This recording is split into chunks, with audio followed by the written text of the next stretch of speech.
Hey bro, when I was younger, I would go to bed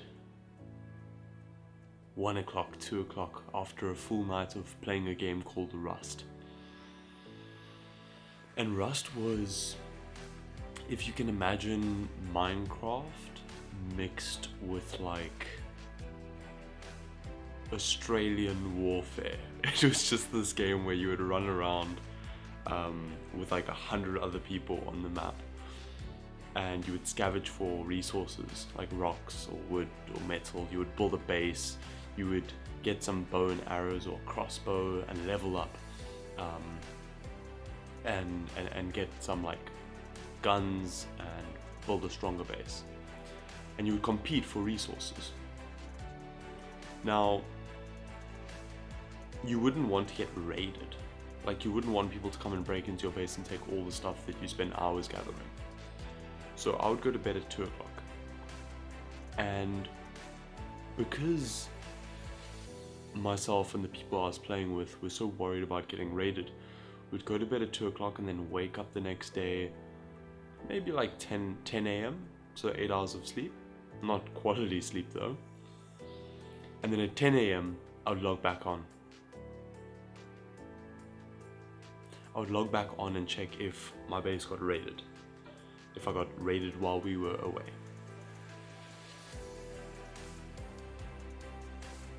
And back then it was child's play, it was innocent, it was fun, but looking back on it, it's quite disturbing to think about how much of my mental energy I spent like thinking about this game, because it fulfilled a need for me. I was part of a team, it was very competitive, there was clear signs of progress, I was quite skilled at the game, so I got even more reward from that. Now, I want to go through 2 things that you might be doing, that I used to do, that made doing all the work, whether you're in high school or you're an entrepreneur, it made all the work 10 times harder. Now, the first thing is something that I really enjoy doing. And it's something I did this morning on my laptop behind me when I got up and I started doing some deep work. And that is to block out your work. What do I mean by that?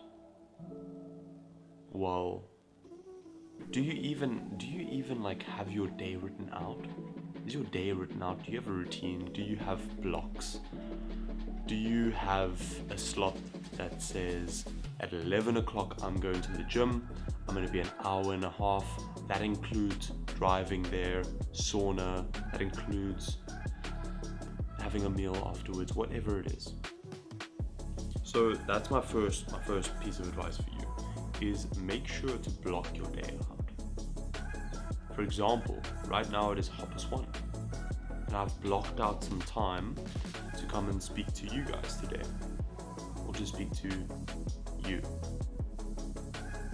to share this with you, and then to edit this video a bit and upload it, and then after that I'm probably going to do a bit of reading, or I'm going to work a little bit more on my Amazon business. That's the first piece of advice that I can give you. I personally use something called Toggl, toggl.com,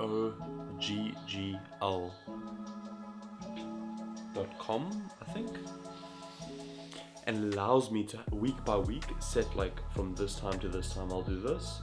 This is how long it's going to take me, and then it's got like a little bar that goes down along the list every single day, so that you can see, okay, it's 12:14, I got distracted on Instagram from scrolling, what do I need to do? Let me go to Toggl. Oh, it says here that right now I need to be doing my history assignment. Or it says right now I need to be having a lunch break from my work. That's the first thing. Second thing, the work isn't fun for you. And the work isn't fun for you because you're completely polluting your mind. You're polluting your mind with other irrelevant problems to solve. Okay, so this is something that an entrepreneur who's worth tens of millions of dollars, Alex Becker, this is something that he got through to me from consuming some of his content, which has completely changed my mind on the bad habits. Now, what are the bad habits? The bad habits are the habits that you are performing that are not relevant to any of the goals that you have of the increased standard that you set on yourself. So, what do I mean by that? What I mean is that your brain is a problem-solving machine. It wants to solve problems. Now, you can solve problems in your own life. You can solve problems in your relationship. You can solve problems in your health or in your business. Or you can solve problems like, ooh, what happens next after the cliffhanger in that Netflix show? Ooh, how do I level up my video game character? Ooh, what's happening with the royal family? What's happening with Kim Kardashian? So your brain is a problem-solving machine. And the obstacle that you'll run into is that most of the problems in your life are either more difficult to solve than false problems, or they are boring, because boredom has killed more people than hard work ever has. So how do you make them less boring? Show clear signs of progress. The goal was to go to the gym today for 45 minutes. I went for 52 minutes. Bam! Write it down. The more ways you measure, the more wins you have. I was meant to film a video today. How many did I do? I filmed the video, and because I had a bit more energy, I also wrote a bit of a script for the next video. The goal was to study maths for 60 minutes today.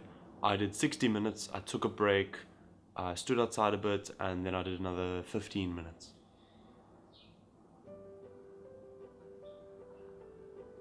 I really hope that I got that across in the way that I intended to, because it had quite an impact on me, realizing that your brain is constantly, your brain's trying to survive. Like, your brain is trying to survive with food, with water, with being attractive to girls or guys, whoever you are, or moths. Your brain is trying to level up, it's trying to be respected, it's trying to feel fulfilled. And if you continually feed it all these artificial false problems,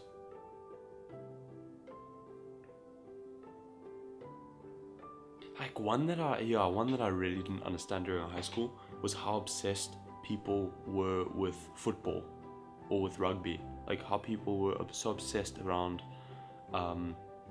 team sports. And I don't want to be judgmental, okay? I don't want this to appear judgmental because everyone has their own interest. But what about your team? Like, why are you obsessing about the Avengers? Why are you obsessing about Ronaldo and whatever team he plays for? I fucking don't know. Or Messi or Neymar. Like, why are you obsessing about those guys and their team and what they do together? Like, why don't you build a team? You know, I've got my brother, I've got my business partners, and then I've got a team with my relationship. I've got a girlfriend. I've got a team with my personal life. I have my parents, I've got my best mates.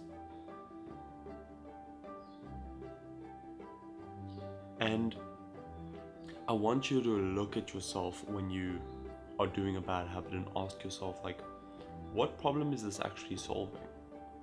Like, something that I'd learned a while ago about nicotine, for example, is that you get the same release known as GABA from smoking nicotine than you do from exercise. So then I was like, that makes sense. So people are getting all the good feelings of exercise without having to exercise. And what does that do? It reduces anxiety.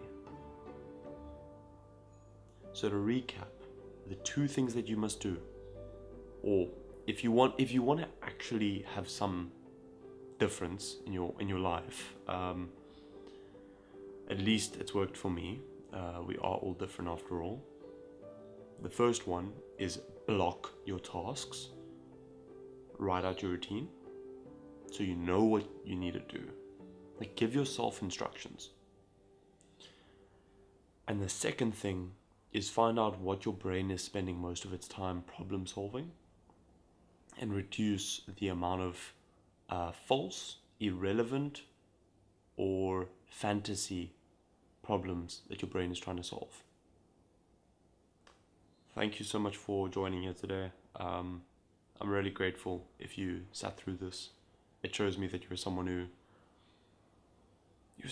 actually wants a little bit more for yourself instead of just running around and clicking on random videos.